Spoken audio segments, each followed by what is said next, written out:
Two kinds of motivation. We know from fMRI scans that they use different pathways in the brain and they're good for different situations. Intrinsic motivation. Intrinsic, from within. Something we just like doing. Something consistent with our identity. A thing we can concentrate on without trying. For me, writing is intrinsically motivating. I enjoy the process. Fits with my idea of who I am as a person, and I can do it without effort. Cryptic crosswords, same thing. I like puzzles and words.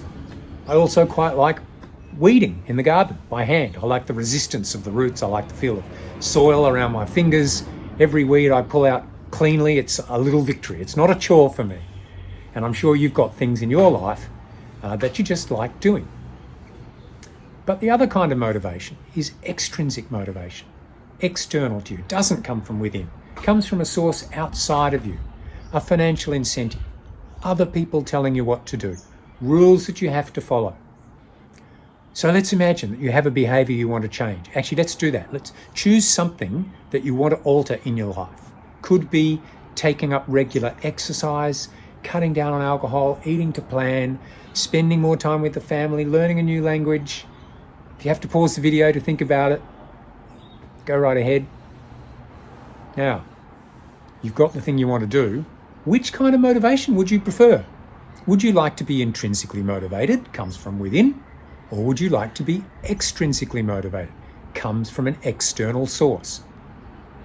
Most people prefer intrinsic, of course, because people imagine extrinsic is less natural and intrinsic is somehow more noble, more pure. And our reference points in this area are elite athletes. We hear them talking about their love of sport, intrinsic, right? And we imagine that that's what fuels them. If only we had the same drive as elite athletes, it'd be easy to start, regular exercise, for example. Now, of course, there's been lots of research into elite athletes, including research on how they got interested in their sport and how they decided to start committed intensive training. What does the research say? Overwhelmingly, the research shows that they were extrinsically motivated. Those decisions were made extrinsically. By what? By their parents. Now, in the process of their training, it changed. It became intrinsic. They learned to love it. And that's what happens in your brain, is after you've been doing something, it shifts from extrinsic to intrinsic. The neuroscience starts, you just start using the habitual pathway in the brain.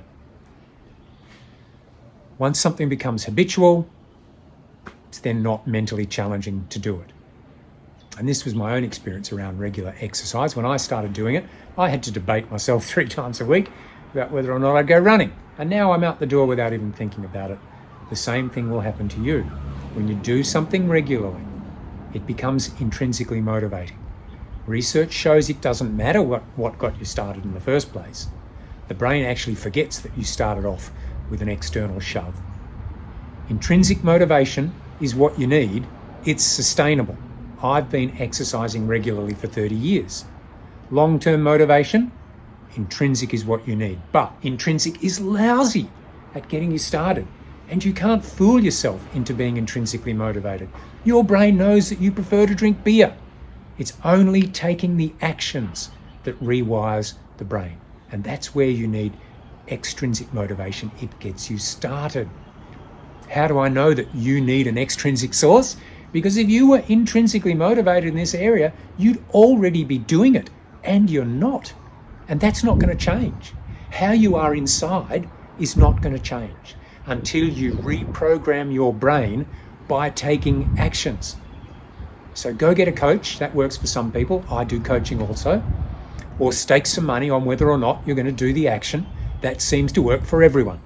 Or of course do both. And if you appoint me as your coach and this doesn't work at getting you into action, I'll refund any money you lose staking and any money you pay me coaching. That's how confident I am that this will work for you. So send me a message and we can talk about how to get you the behavior change that you actually want.